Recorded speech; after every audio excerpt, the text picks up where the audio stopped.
ನಮಸ್ಕಾರ ಸ್ನೇಹಿತರೆ. ಒಬ್ಬ ವ್ಯಕ್ತಿ 16-17 ವರ್ಷದಿಂದ ಭಿಕ್ಷೆ ಬೇಡ್ತಾ ಜೀವನ ಮಾಡ್ತಿರ್ತಾನೆ.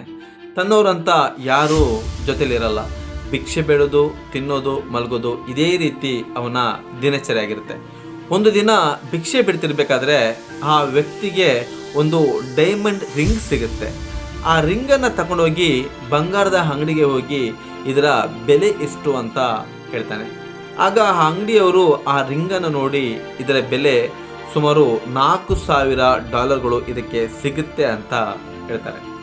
ಭಿಕ್ಷೆ ಬೇಡಿ ಜೀವನ ಮಾಡ್ತಿದ್ದಂಥ ವ್ಯಕ್ತಿ $4,000 ಬೆಲೆ ಬಾಳುವಂಥ ಒಂದು ಡೈಮಂಡ್ ರಿಂಗ್ ಸಿಕ್ಕಿದಾಗ ಅದನ್ನು ಸಾಮಾನ್ಯವಾಗಿ ಪ್ರತಿಯೊಬ್ಬರು ಕೂಡ ಆ ಅಂಗಡಿಗೆ ಕೊಟ್ಟು ದುಡ್ಡನ್ನು ತಗೊಳ್ತಾರೆ. ಆದರೆ ಈ ವ್ಯಕ್ತಿ ಆ ರೀತಿ ಮಾಡಲಿಲ್ಲ. ಅಂಗಡಿಯವ್ರ ಹತ್ರ ಬೆಲೆಯನ್ನು ಕೇಳಿ ನಂತರ ಅವ್ರ ಹತ್ರ ಆ ರಿಂಗನ್ನು ತಗೊಂಡು ಈ ವ್ಯಕ್ತಿಯೇ ಆ ರಿಂಗನ್ನು ಇಟ್ಕೊಂಡಿರ್ತಾರೆ. ಒಂದು 2 ದಿನದ ನಂತರ ಒಬ್ಬರು ಮಹಿಳೆ ಬಂದು ಇವರಿಗೆ ಭಿಕ್ಷೆಯನ್ನು ನೀಡಬೇಕಾದ್ರೆ ಇವರಲ್ಲಿ ರಿಂಗ್ ಇರೋದನ್ನು ಆ ಮಹಿಳೆ ಗಮನಿಸ್ತಾರೆ. ಆ ರಿಂಗು ಅವರದೇ ಆಗಿರುತ್ತೆ, ಅವರ ಎಂಗೇಜ್ಮೆಂಟ್ನ ರಿಂಗು ಅದಾಗಿರುತ್ತೆ. ಈ ವಿಚಾರವನ್ನು ಆ ಮಹಿಳೆ ಆ ಭಿಕ್ಷುಕನಿಗೆ ತಿಳಿಸ್ತಾರೆ. ಆಗ ಆ ಭಿಕ್ಷುಕ ಏನೂ ಕೂಡ ಮಾತಾಡದೆ ಆ $4,000 ಬೆಲೆ ಬಾಳುವಂಥ ಆ ರಿಂಗನ್ನು ಆ ಮಹಿಳೆಗೆ ವಾಪಸ್ ನೀಡ್ತಾರೆ.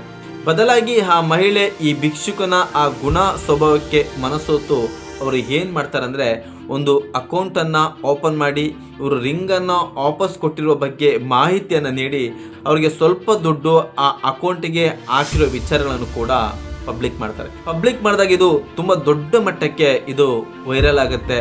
ಸುಮಾರು 2-3 ತಿಂಗಳ ಆಗೋಷ್ಟರಲ್ಲಿ ಅವರ ಅಕೌಂಟಿಗೆ ಸುಮಾರು 1.5 ಕೋಟಿಯಷ್ಟು ದುಡ್ಡು ಬಂದು ತಲುಪಿರುತ್ತೆ. ಈ 1.5 ಕೋಟಿ ದುಡ್ಡು ಅವರಿಗೆ ಸಿಕ್ಕಿರೋದು ದೊಡ್ಡ ವಿಚಾರವಾಗಿರಲ್ಲ. ಈ ವಿಚಾರವನ್ನು ಎಲ್ಲ TV ನ್ಯೂಸ್ ಚಾನಲ್ ಅವರನ್ನು ಕರೆದು ಇವರ ಬಗ್ಗೆ ಕಾರ್ಯಕ್ರಮವನ್ನು ಮಾಡ್ತಾರೆ.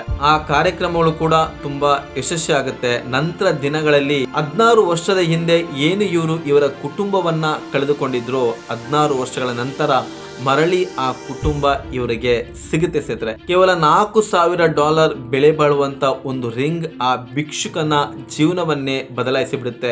ಭಿಕ್ಷುಕನ ಜೀವನದಿಂದ ಅವರು ಕೋಟ್ಯಾಧಿಪತಿ ಆಗ್ತಾರೆ. ನಂತರ ಅವರ ಕುಟುಂಬವು ಕೂಡ ಅವರಿಗೆ ಸಿಗುತ್ತೆ. ಇಲ್ಲಿ ಸರಿಯಾದ ಸಮಯಕ್ಕೆ ಅವರು ತೆಗೆದುಕೊಂಡಂತ ಸರಿಯಾದ ನಿರ್ಧಾರಗಳೇ ಅವರನ್ನ ಈ ಮಟ್ಟಕ್ಕೆ ತಂದಿದೆ ಅಂತಲೇ ಹೇಳ್ಬೋದು. ಅನೇಕ ಜನರಿಗೆ ಇಂಥ ವಸ್ತುಗಳು ಸಿಕ್ಕಿದಾಗ ಆ ವಸ್ತುಗಳನ್ನು ಹಿಂತಿರುಗಿಸುವಂಥ ಮನಸ್ಸು ಎಲ್ಲರಲ್ಲೂ ಕೂಡ ಇರಲ್ಲ. ಕೆಲವರಲ್ಲಿ ಖಂಡಿತ ಆ ಒಳ್ಳೆ ಮನಸ್ಸು ಇದ್ದೇ ಇರುತ್ತೆ. ಅದನ್ನು ನಾವು ಅನೇಕ ನ್ಯೂಸ್ಗಳಲ್ಲಾಗಿರ್ಬೋದು, ಸೋಷಿಯಲ್ ಮೀಡಿಯಾಗಳಲ್ಲಿ ನೋಡ್ತಾ ಬಂದಿರ್ತೀವಿ. ದುಡ್ಡು ಸಿಕ್ತು ವಾಪಸ್ ಕೊಟ್ಟರು, ಫೋನ್ ಸಿಕ್ತು ವಾಪಸ್ ಕೊಟ್ಟರು ಅಂತ.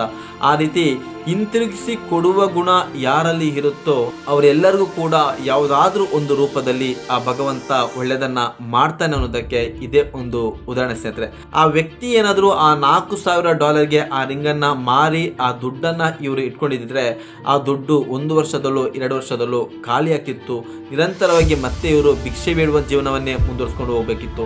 ಆದರೆ ಆ ರಿಂಗನ್ನು ಮಾರದೆ ಇವರೇ ಇಟ್ಕೊಂಡಿದ್ದು ಆ ಮಹಿಳೆ ಬಂದು ಆ ರಿಂಗನ್ನು ಕೇಳಿದಾಗ ಅವರಿಗೆ ಏನೂ ಬೇಡಿಕೆ ಇಡದೆ ಅವರಿಗೆ ಆ ರಿಂಗನ್ನು ವಾಪಸ್ ಕೊಡುವಂಥ ಮನಸ್ಥಿತಿ, ಯೋಚನೆ, ಆ ಉತ್ತಮ ಗುಣನಡತೆ ಇವರಲ್ಲಿ ಇರೋದ್ರಿಂದ ಇವರು ಮತ್ತೆ ಅವರ ಕುಟುಂಬವನ್ನು ಪಡೆಯುವಂತಾಯಿತು. ಇವರು ಭಿಕ್ಷುಕನಿಂದ ಕೋಟ್ಯಾಧಿಪತಿ ಆಗುವಂತೆ ಆಯಿತು. ನ್ಯಾಯ, ನೀತಿ, ಸತ್ಯದ ದಾರಿಯಲ್ಲಿ ಬದುಕುವವರಿಗೆ ಕಷ್ಟಗಳು ಅತಿ ಹೆಚ್ಚು ಬರ್ಬೋದು, ಅತಿ ಹೆಚ್ಚು ಅವಮಾನಗಳಾಗ್ಬೋದು. ಆದರೆ ಅದೆಲ್ಲದಕ್ಕಿಂತನೂ ಮಿಗಿಲಾಗಿ ಅವರಲ್ಲಿರುವಂಥ ನ್ಯಾಯ, ನೀತಿ, ಆ ಸತ್ಯದ ಗುಣ ಒಂದಲ್ಲ ಒಂದು ದಿನ ಅವರ ಕೈ ಹಿಡಿಯುತ್ತೆ. ಅವರಿಗೂ ಕೂಡ ಯಶಸ್ಸು ಸಿಗುತ್ತೆ ಅನ್ನೋದಕ್ಕೆ ಅನೇಕ ಉದಾಹರಣೆಗಳ ಜೊತೆಗೆ ಇದು ಒಂದು ಉದಾಹರಣೆ ಅಂತ ಹೇಳ್ತಾ ವಿಡಿಯೋವನ್ನು ಪೂರ್ತಿ ನೋಡಿದಂಥ ಸಮಸ್ತ ಕನ್ನಡಿಗರೇ ಧನ್ಯವಾದ ಸಲ್ಲಿಸುತ್ತಾ ಇಂಥ ಅನೇಕ ಉತ್ತಮವಾದಂಥ ವಿಚಾರಗಳನ್ನು ಈ ಚಾನಲ್ ಮೂಲಕ ತಿಳಿಸ್ತಾ ಬರ್ತೀನಿ. ದಯವಿಟ್ಟು ಚಾನಲ್ ಸಬ್ಸ್ಕ್ರೈಬ್ ಮಾಡಿ.